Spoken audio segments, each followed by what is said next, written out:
근데 이제 유튜브 하다 보니까 궁금한 게 있어요. 라이브를 하려고 하는데 이게 제가 스피커를 따로 해놔서 그런가? 목소리가 하면 그 목소리가 녹음이 돼서 또 방송이 돼요.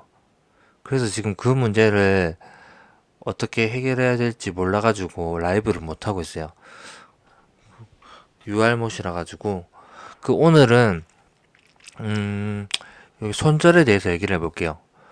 그 제 책이죠. 흔들리지 않는 투자 철학이라는 책 제목을 보면 표지에 뭐라고 되어 있냐면 요 얘기를 먼저 드려볼게요. 어, 여러분 차트에서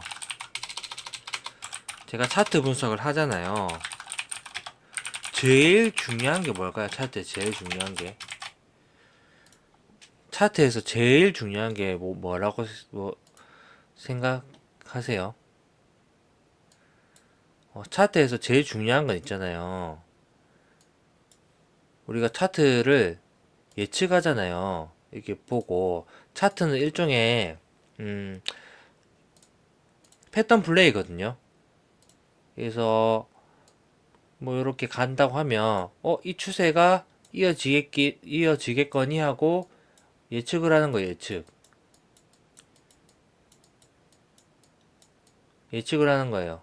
근데 차트에서 중요한 건 이게 아니에요. 뭐가 중요한가요? 차트에서는 대응이 훨씬 중요해요. 대응이. 이번 차트는 어디까지나 도구예요. 도구. 유용한 도구.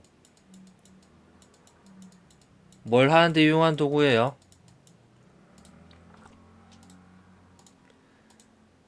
매매 시점.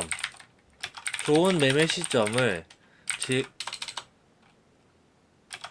뭐라 해야 되지? 좋은 매매 시점을 알려줄 수 있는 그런 유용한 도구예요. 근데 이거는 어디까지나 확률에 기반해요. 확률인데 이 확률이 한 90% 이런 게 아니고 그냥 50% 조금 오바. 그냥 그 정도의 확률이라고 보시면 돼요. 좀 심하게 말하면 조금 그냥 반토막보다 조금 나은 확률이에요. 그냥 틀리는 거예요. 맨날 차트 예측을 하면 맨날 틀리는 거예요. 그래서 뭐가 더 중요하다고요? 대응이 중요해요. 대응을 잘 하셔야 돼요. 그래서 대응을 잘해서 차트를 어떻게 하느냐. 그러니까 조금 더 결론적으로 말하면 제일 중요한 개념 손익비. 어 손실은 1이 나면 손실 1이 나면 이익은 2나 3이 돼야 되는 거죠. 아시겠죠? 이거를 예를 들어서 내가 차트를 좀 더 잘 알면 조금 더 좋은 매매 시점에 진입할 수 있잖아요. 그러면 거기서 조금 더 우위가 생기는 거예요. 엣지가 생기는 거죠. 아시겠죠? 엣지가 생기는 거예요. 이런 것들이 누적이 된단 말이죠. 누적이. 그러니까 누적이 되면은 이제 손익비가 좋아지면서 조금씩 복리 효과로 돈이 쌓이겠죠. 근데 사람들이 차트에서 기대하는 게 뭔지 아세요? 대박 종목 찾는 거예요. 그냥 나 이렇게 올라갈 종목만 내놔라. 그래서 지금 결론은 뭐예요? 투자자들의 결론. 그래서 지금 이거 사요? 이거 사? 이거예요. 이거 사 마라. 대박 종목 주세요. 이거예요. 이것밖에 생각 안 해요. 그러니까 뭐가 문제냐면 어 제가 말했어요. 근데 난 이렇게 올라갈 거라 얘기했는데 아니면 다른 유튜버가 얘기했는데 이렇게 근데 예상 그 사람 마야가 달리는 아니면 내 예측과 달리 이렇게 떨어져.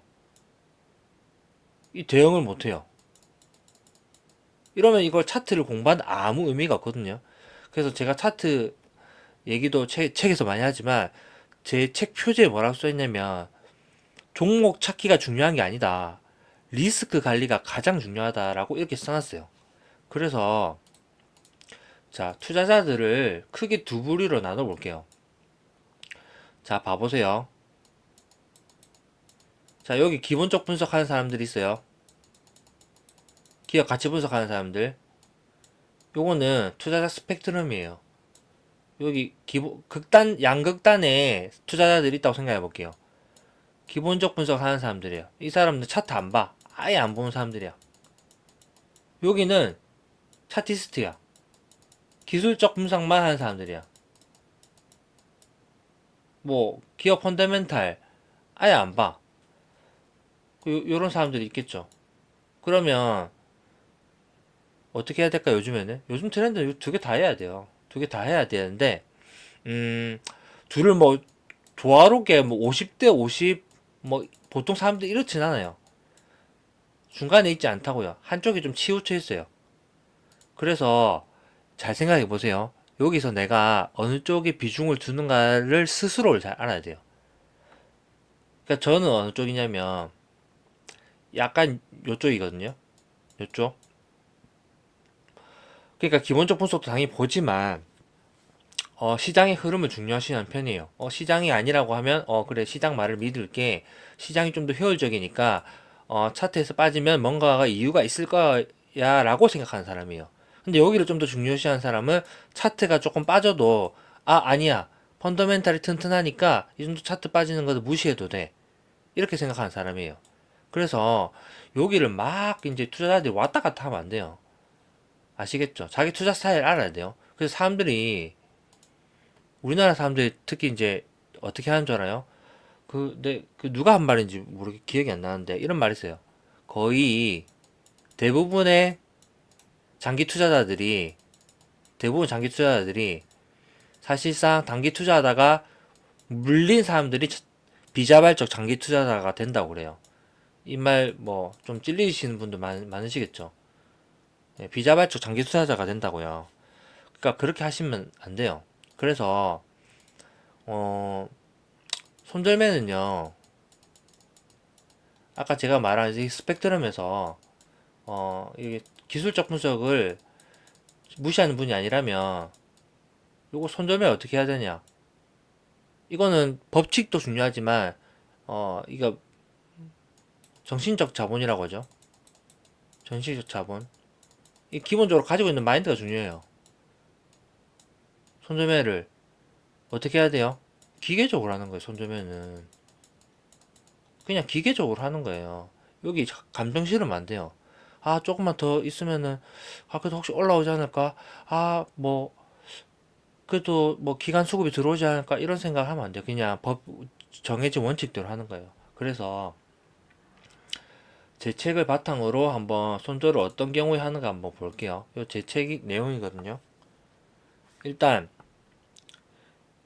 요것도 얘기하겠다. 봐봐요. 여러분 매수가 중요할까요? 매도가 중요할까요? 한번 생각해 보세요.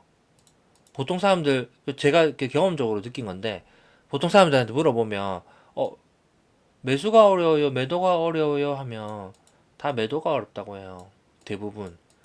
저는 생각이 다릅니다. 매수를 훨씬 어렵게 해야 됩니다. 매수가 중요해요. 왜냐면 매수만 잘 하잖아요. 그러면 투자자들이 그다음부터 할 건 많잖아요. 왜냐면 좋은 가격에 매수하면 그다음부터 모든 게 쉬워지거든요. 매도는 제가 다음에 매도 전략을 구체적으로 알려드릴 텐데 그렇게 어렵지 않아요. 근데 대부분 매수를 엄청 쉽게 쉽게 해. 계획 없이 해. 그러니까 이게 그 손절 라인으로 내려가면 손실을 입으면 나 어떻게 해야 되지 이렇게 되는 거예요. 계획이 없었으니까 애초에. 그래서 손절매는 투자자 스타일에 따라 다르지만 일단은 조금이라도 차티스트적인 관점을 가지고 있다면 필수다 필수. 무조건 필수예요. 그래서 어떨 때 손절하느냐 제가 책 내용을 보면 설명드릴게요. 우리 실수를 저질러요. 실수 저지르면 실수 어떻게 하면 돼요? 바로 미안하다 해야지 뭐. 와이프한테 실수 저지르면 바로 미안하다고 실수를 수정해야 돼요. 변명하면 안 돼. 변명하면 더 혼나요. 기업을 잘못 판단한 경우 이거 엄청 많죠. 대부분 투자자들이 좀 내 이제 투자 좀 한다. 나 이제 기업 가치 분석 좀 한다. 이러면 이제 어 이런 경우가 생기거든요. 자기는 안다고 생각하는 거지. 근데 이제 기업은 막 빠져. 그리고 어닝 쇼크나 그러면 이제 그때 손절 못 하는 거죠. 이런 판단이 들면 바로 손절해야 돼요. 그 다음에 더 나은 기대 수익률을 가진 종목이 있는 경우. 이건 뭐 말 그대로 이해하시겠죠? 그 다음에 사이클의 고점에서 매수했다고 판단되는 경우. 이게 무슨 말이냐면 우리나라에 이런 기업들이 엄청 많아요. 그러니까 우리나라들은 그 애플처럼 뭐 완성제 만드는 기업이 아니고 거의 제조업 베이스잖아요. 그래서 경기 민감주들이 많죠. 그러면 어떻게 되냐면 기본적으로 경기 민감주라는 거는 경기에 따라서 실적이 왔다 갔다 한다는 거잖아요. 그러면 이제 예를 들어서 반도체 사이클이 2년 사이클이라고 하면 그 2년 따라 반도체도 좀 경기 따라가잖아요. 그럼 요 2년마다 이 2년마다 왔다 갔다 하는 거예요. 근데 이제 이런 경기 민감주들은 소위 말하는 영어로 시클리컬이라고 하죠. 그러면 당연히 선반영하겠죠. 여기 실적이 최고치일 때, 실적이 최고치가 아니고 주가가 최고치일 때, 주가가 최고치일 때는 아직 실제로 기업은 어떤 상태냐? 실적 뭐 피크 찍기 전이에요. 이해하시겠죠? 삼성전자로 치면 피크 찍기 전이에요. 피크 언제 찍느냐? 어, 실적이 피크 찍을 때는 이미 기업 주가는 이렇게 내려가 있어요. 선반영해서. 왜냐면 이제 꺾일 거니까 미리 반영하는 거죠. 그래서 내가 예를 들어서 어떤 기업을 샀어. 근데 이 기업이 경기 민감주예요. 그래서 막 실적이 좋아진대. 그래서 나 여기 샀어요. 실적이 너무 창사 이래 최고래요. 여기 샀어요. 그냥 좀 지지부진 하더니 어 실적 발표를 여기서 했어요. 근데 실적이 엄청 좋아. 근데 여기서 꺾여요. 그러면 이제 사람들이 생각하는 거죠. 아니 실적이 최고인데 왜 꺾여요? 이제 사이클이 꺾일 거니까. 이렇게 주식시장 선반영 하잖아요. 그러니까 이렇게 사이클 고점에서 매수했다 판단된 경우는 실적 붙잡고 있으면 안 돼요.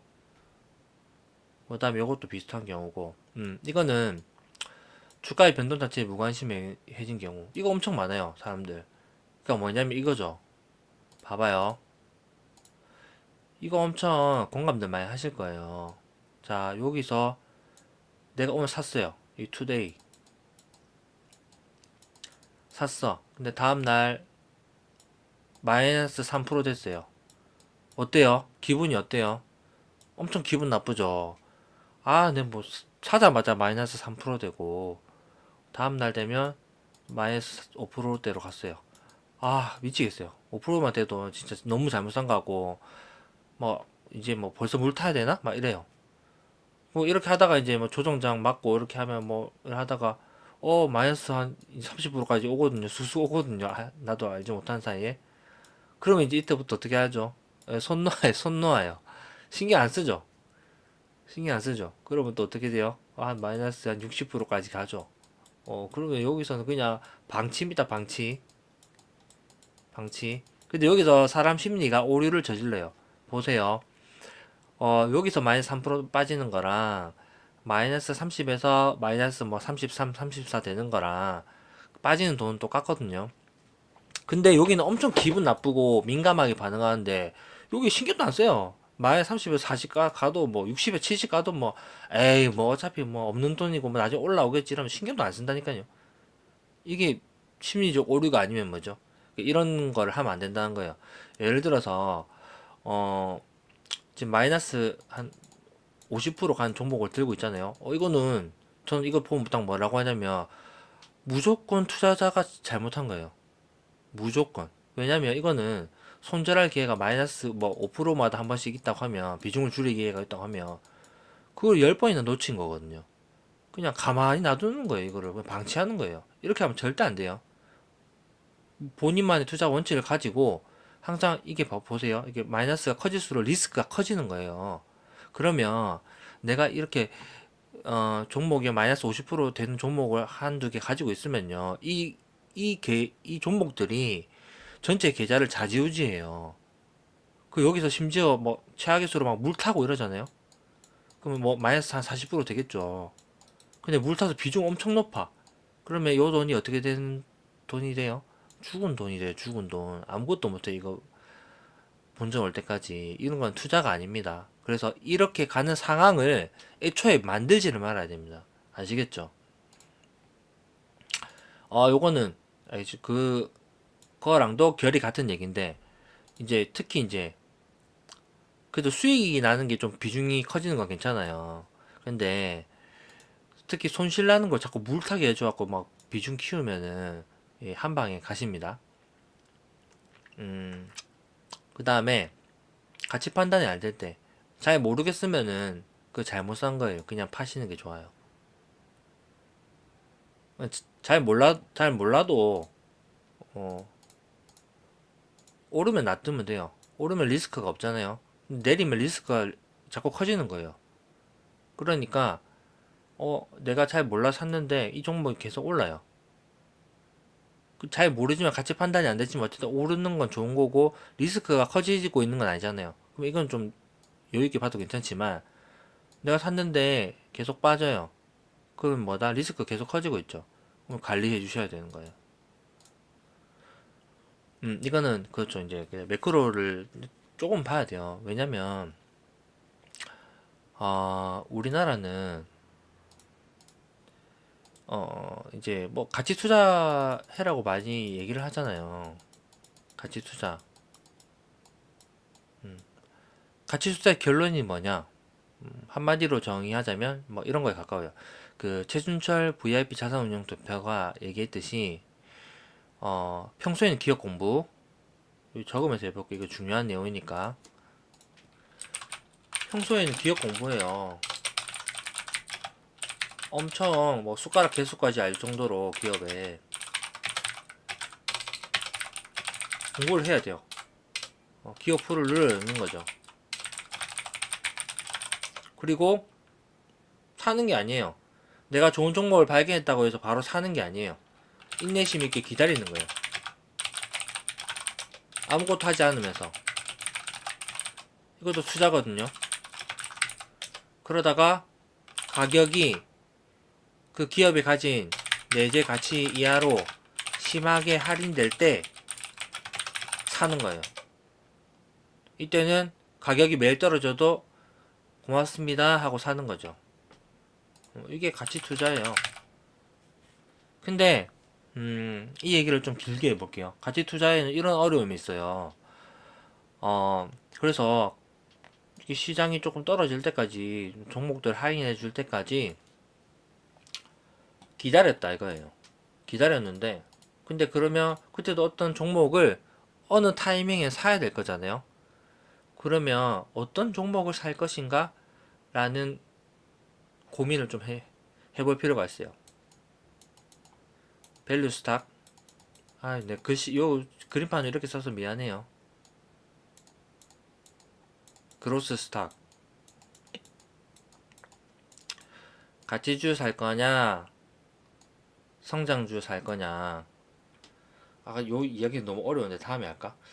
요거는 좀 얘기하자면 좀 길어질 것 같아서 죄송하지만 다음에 할게요. 어쨌든 그래서 그럼 이 얘기만 하겠습니다. 그래서 우리나라는 결론적으로 뭐냐면 이 가치 투자가 좀 생략하고 말할게요. 저거는 이제 얘기하자면 엄청 길어져요. 가치 투자는 이렇게 우상향하는 곳에서 해야 돼요. 미국은 이렇단 말이죠. 효율적인 자본 시장의 구조를 가지고 있고 주주 환원에 적극적이고 그리고 세계의 모든 돈이 모이고 기축 통화를 가지고 있고 뭐 이런 여러 조건들이 좋아요. 근데 한국은 어떻죠? 한국은 뭐 재벌 이사들이 경영하는 경우가 많고 상속세 이런 것도 엄청 높기 때문에 그런 문제도 많고요. 그 다음에 또 주주 환원을 잘 안 해주죠. 우리나라에서는 뭐 돈 벌어도 그냥 곳간에 쌓아놓는 기업들도 많고 돈 벌어서 이상하게 막 문어발식 M&A만 좋아하는 그런 오너들도 많고요. 뭐 횡령 이런 거는 뭐 이상 다반사고요. 그냥 주주 환원 뭐 자사주 매입 이런 것도 잘 없죠. 그리고 여기는 소비재의 나라잖아요. 완성품을 만들고 그리고 실리콘밸리 같은 혁신적인 그런 기업 문화를 독려해주는 그런 문화가 있고 그래서 혁신적인 기업들이 계속 나와요. 아마존, 넷플릭스, 구글. 한국은 중간직 국가잖아요. 수출해서 팔아먹고 제조업이잖아요. 제조업이잖아요. 혁신적인 기업이 잘 없어요. 이 정도 하는 것도 대단한 거예요. 막 엔터 산업이 있고. 그러니까 우리나라 이제 시가총액이 지수가 이제 그 시가총액 가중 방식이거든요. 그래서 20년 동안 우상향한 기업이 뭐 삼성전자밖에 돼 있어요. 맨날 예로 드는 삼성전자. 그 삼성전자 빼면은 시총 상승한 것도 없어요. 박스권이에요. 솔직히 박스권. 10년 동안 2배 올라왔는데 그 삼성전자 빼놓고 보면 그냥 박스권이고 박스권보다 못하거든요. 그러니까 뭐냐면 좀, 좀 오르면 팔아야 돼요. 이 장기 투자가 될 수 있는 환경이 아니에요. 기본적으로 우리나라는 솔직히 그런 기업 고르기가 엄청나게 어려워요. 없어요 거의. 한번 뭐 있어요? 얘기해 보세요. 없어요. 그러니까 기본적으로 좀 오르면 팔아야 돼요. 그러니까 뭐냐면 어 미국처럼 뭐 좋은 기업 사가지고 보유 그 다음에 홀딩이 안 되는 거예요. 계속 들고 가면 뭐 이거 다 이기고 수익이 나고 그런 게 아니에요. 그러니까 시장 리스크가 좀 커지는 구간에는 요런 많이 올라갈 때는 팔아야 됩니다. 들고 있는다고 능사가 아니에요. 우리 기업은. 그걸 팔아야 돼요. 시장에 과열됐을 때는. 그런 얘기를 하는 겁니다. 그리고 9번 기술적으로 봤을 때 이미 큰 시세를 내고 거래량이 실리면서 꺾이는 모습이 보일 때 이거죠. 자 보세요. 이거 엄청 중요한 얘기거든요. 가치 투자를 했어요. 내가 그래서 가치 평가법을 배워서 이 기업의 적정 가치, 적정 주가를 내가 2만 원이라고 가정했어요. 내가 딱 판단해보고 2만 원 아주 내가 가치 평가 공부를 열심히 해서 기업도 잘 알고 그래서 내가 이 만 원대 주가에 샀어요. 어. 그런데 주가 올라가 와 내 상단 올라가. 근데 여기가 19,000원인데요. 19,000원인데 여기서 꺾이는 거예요. 그래서 내가 나 2만 원이 적정 주가라고 보는데 최소? 근데 19,000원에서 꺾이니까 어떻게 해요? 일단은 가만히 들고 있었죠. 그래서 15,000원까지 다시 왔어. 그러니까 들고 있었어요. 다시 19,000원 왔어요. 이번에는 뚫겠지 했는데 또 꺾여. 이렇게 돼요. 그런데 그러다가 이제 사이클이 돌아서면서 이렇게 10,000원 밑으로 내려가요. 그럼 이게 잘한 건가요? 여기서 뭐가 필요했죠? 기술적 분석이 좀 필요한 구간이었죠. 맞죠? 그리고 이런 거예요. 예를 들어서 내가 2만 원이라고 판단했어. 근데 만 원인데요. 만 원에서 다시 올라갔어. 2만 원을 돌파했어요, 여기를. 이까지 엄청 스무스하게 막 시장 대장주가 돼가지고 막 올라왔어요. 2만 원 됐으니까 나 목표주가 됐으니까 팔아야지 팔았어. 근데 막 계속 가는 거예요. 그래서 이게 막 8만 원 갔어요. 여기서 잘못한 게 뭐죠? 가치 투자자가 시세가 그냥 계속 진행되고 있는데 내가 이거 먼저 그냥 목표주가 되다 꺾을 필요가 없어요. 어, 왜냐면 가치는 있잖아요. 누가 결정해요? 내가 결정하는 게 아니에요. 시장이 결정하는 거예요. 아시겠죠? 그래서 기술적 분석이 중요한 이유는 뭐냐면 내가 어떤 정보를 아무리 좋게 보고 있어도 여기서 명백한 신호가 나왔어요. 뭐다? 갑자기 이제 악재 뉴스가 뜨면서 장대 음봉이 딱 떴어요. 난 여기서 팔라고 했어요. 예를 들어서. 근데 장대 음봉이 딱 뜨면서 거래량까지 밑에 막 실렸어요. 보니까 수급 보니까 기관들도 막 다 팔고 있어. 팔아야 되죠. 이거 뭐 그냥 보고 장대 음봉 보면 팔아야 돼요. 여기서 뭐 가치 투자를 고수하고 있으면 바보예요. 바보. 아시겠죠? 이건 팔아야 되는 거예요. 기술적으로 확실한 시그널들이 뜨면. 그리고 이제 마지막으로 예상치 못한 악재의 등장. 이거 여기 적어놨죠. 악재의 크기는 빠르게 판단해야 하는 것이고 이 악재로 빠진 주가의 변동성이 기회가 될지 더 큰 손실을 가져올지는 이런 것들을 고려해서 평가해야 됩니다. 제가 여기도 다 책에도 다 적어놨잖아요. 매우 이른 시점이라면 일단 피하고 보는 게 좋아요. 아까 제가 그래서 빨리 발견하면 일단은 던지는 게 괜찮을 수 있어. 다시 살 수 있으니까. 그리고 시간 지평을 고려해서 평가해야 된다는 건 뭐냐면 이런 거죠. 그래서 내가 만약에 어 이렇게 잘 들고 가고 있었는데 악재가 나왔어요. 그래서 내일 누가 봐도 빠질 것 같아. 이만큼 얼마 빠질지 모르겠지만 빠질 것 같아. 당분간은 안 좋을 것 같아요. 악재가 하나 등장했어요. 그러면 이제 내가 여기서 얼만큼 비중을 탔느냐, 얼만큼 시간 지평을 갖고 가느냐 따라 다른 거죠. 예를 들어서 나는 이게 단기 트레이딩으로 접근했어요. 단기 트레이딩을 접근했으면은 아니 바로 손절이죠. 손절할 줄 알아야 돼요. 손절 뭐 하면 또 다음에 다른 종목을 벌면 되잖아요. 손절해야 돼요.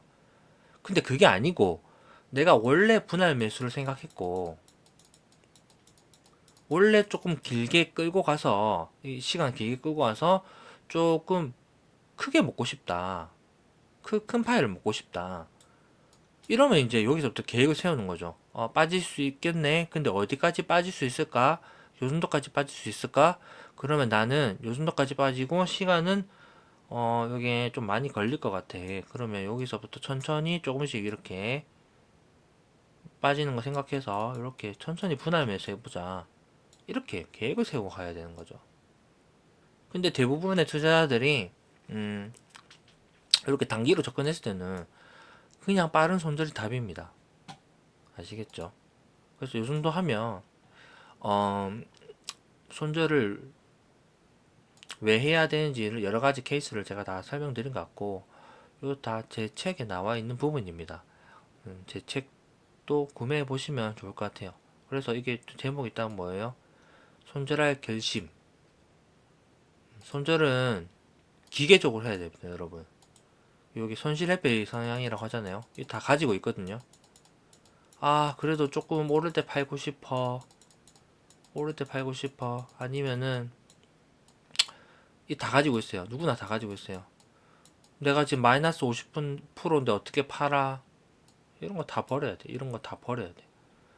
이런 거 버리는 게 성공적인 투자의 시작입니다.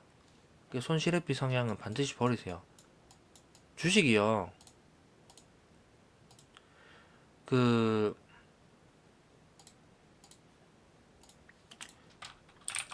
벤저민 그레이엄 있잖아요.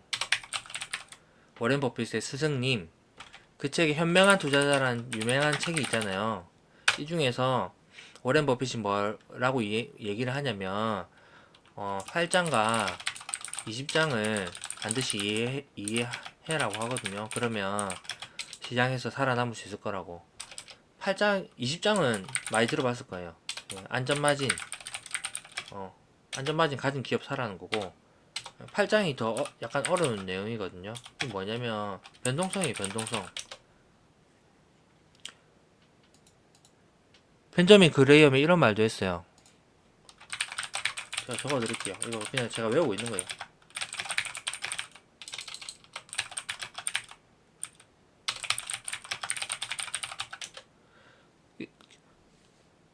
손실은 늘 있는 거예요. 수익도 늘 있는 거예요. 그냥 이게 1위 하시면 안 돼요. 예를 들어서 제가 반도체 좋다고 말씀드렸지만 예를 들어서 저는 한미반도체는 저는 없어요. 근데 한미반도체가 실적이 어닝 쇼크 났죠. 그러면 내일 빠질 거 아니에요? 그걸 받아들이셔야죠. 손절할지 뭐 어떻게 할지 그 결정을 하셔야죠. 근데 그런 일이 있으면 또 어닝 서프라이즈 나는 기업도 있거든요. 내가 들고 있다 보면 그런 운도 다가와요. 그러니까 이거를 일일비 하지 마시고 변동성이 왔잖아요, 지금. 그럼 변동성에 휘둘리면 안 되고 아까 처음에 말한 거예요. 대응. 차트는 대응입니다, 여러분. 대응을 잘하는 투자자가 되어야지 시장에서 살아남아요. 그래서 제가 처음에 시작했던 말로 마무리를 하자면 여러분 차트는 절대로 예측이 아닙니다. 도구입니다. 본질은 아니에요. 그리고 대응입니다. 요 모든 거에서 통괄적으로 가져야 될 게 뭐냐? 감정은 배제하세요. 주식 시장에서 감정 위크니스예요. 감정 약점이에요. 이 정도 하면 이제 손절에 대한 얘기는 된 것 같고, 제가 다음에 차트적인 관점에서는 또 다르게 한번 설명하는 시간을 가져보도록 하겠습니다. 좋아요, 구독, 알람 부탁드릴게요. 수고하셨습니다.